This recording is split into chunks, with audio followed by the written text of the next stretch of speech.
अस्सलाम वालेकुम दोस्तों मैं हकीम हाजिक कीमियागरी यूट्यूब चैनल वाला। उम्मीद करता हूँ सभी दोस्त खैरियत से होंगे। दोस्तों आज मैं आप सबको बेहतरीन नुस्खा देने वाला हूँ और वो नुस्खा है वर्किया की रंगीन मेटल निकालने का।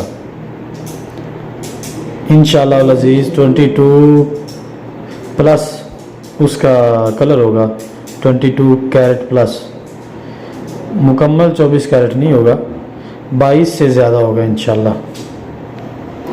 तो उसका प्रोसीजर ये है कि आपने 250 ml लेना है तेज़ाब गंधक, सल्फ्यूरिक एसिड जिसको हम बोलते हैं, तेज़ाब गंधक, और उसके अंदर 100 ग्राम आपने डालनी है गंधक आंवला सार सल्फ़र डाल के उसको आपने बीकर में डाल लें या कप के अंदर डाल लें।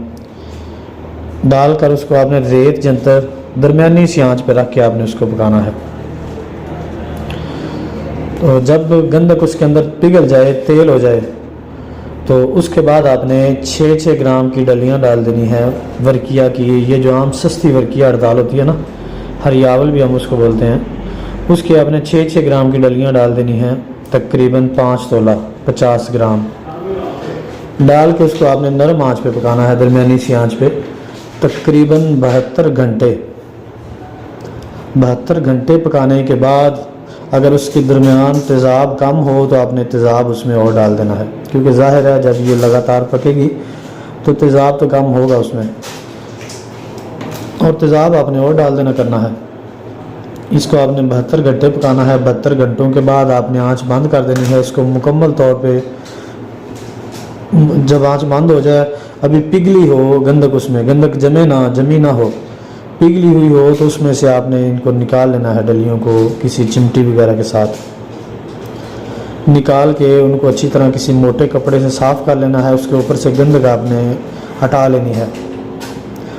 गरम को साफ़ करेंगे तो गंधक जो है ना वो हट जाएगी। अगर उसको ठंडा कर लेंगे तो फिर गंधक जो है ना वो चिमट जाएगी, फिर वो गर्म कर किए बिना नहीं हटेगी। उसको आपने हटाना है। हटा के डलियों को आपने अच्छी तरह साफ़ करके रख लेना है। उसके बाद आपने लेना है निशादर, ठीकरी निशादर, ये आपने लेना है 100 ग्राम, 100 से 150 ग्राम तक हो जाए। ये आपने लेके इसको अच्छी तरह बारीक पीस के तो कप के अंदर डाल लें या कुठाली में डाल लें या कुज्जी के अंदर डाल लें। आधा आपने नीचे डाल देना है, बिछा के उसके ऊपर आपने ये डलियां चुन देनी है, रख देनी है। रख के उसके बाद आपने बाकी का निशादर उसके ऊपर डाल के उसका ढक्कन आपने अच्छी तरह बंद करके गिल्लिक मत करना, उसको गिल्लिक मत करके खुश्क करके उसके बाद आपने उसको 2 किलो उपलों की आँच देनी है। 2 किलो उपलों की आंच देंगे। जब ये ठंडी हो जाए उसके बाद आपने निकालना है। निकाल के नया निशादा डाल के उतना ही जितना आपने पहले डाला होगा डाल के फिर उनको डलियों को चुन के तो फिर आपने 2 किलो की आंच दे देनी है, बंद आंच देनी है, गिल्लिक मत करके। उसके बाद आपने निकालना है। फिर तीसरी आंच इसी तरह फिर आपने दे देनी है। मुकम्मल इसको 3 आंचें यहाँ पे आपने देनी है 2-2 किलो की। ये बेहतरीन सुर्ख रंग की वर्किया पहली आंच में हो जाती है निशादर के साथ, लेकिन 3 आंचें देने से इसकी मेटल मुकम्मल तौर पे पुख्ता तेज़ाबी हो जाती है। उसके बाद ये तेज़ाब में कहीं नहीं जाती। उसके बाद आपने जनाब इसको निकालना है। निकाल के तो जितना वज़न होगा वर्किया का उससे 2 गुना आपने बुरादा चांदी लेना है।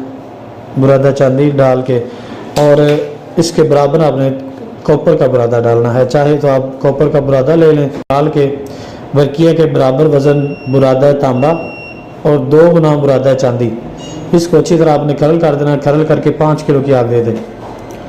5 किलो की आग दे के उसके बाद निकालें। निकाल के उसको अच्छी तरह लंबा चरख दें। चरख देने के बाद उसको रुआल डाल लें, यानी कि फुल्ले भी हम बोलते हैं कि पानी में डाल के ना तो वो फुल्ले बन जाएंगे या रुआल बन जाएगी।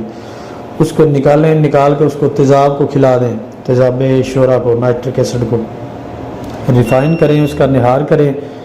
निहार में इंशाअल्लाह अज़ीज़ अल्लाह के करम फजल से ये जो वर्किया की मेटल होगी ये बाटी में ही रह जाएगी, बाटी में रह जाएगी। अगर थोड़ी बहुत आगे जाए तो आगे टप में उसको निकाल लेना आपने।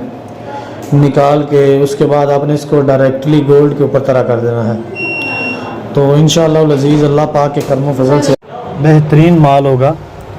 और अगर आप इसको डायरेक्टली चरखाएँगे तो इंशाअल्लाह ये डायरेक्ट भी चरख जाएगा। और कलर इसका तकरीबन 22 कैरेट प्लस होगा इंशाअल्लाह। तो दोस्तों ये था हमारा आज का नुस्खा। तो मिलते हैं इंशाअल्लाह नेक्स्ट नुस्खे के साथ। तब तक के लिए इजाज़त दें। अल्लाह हाफिज़।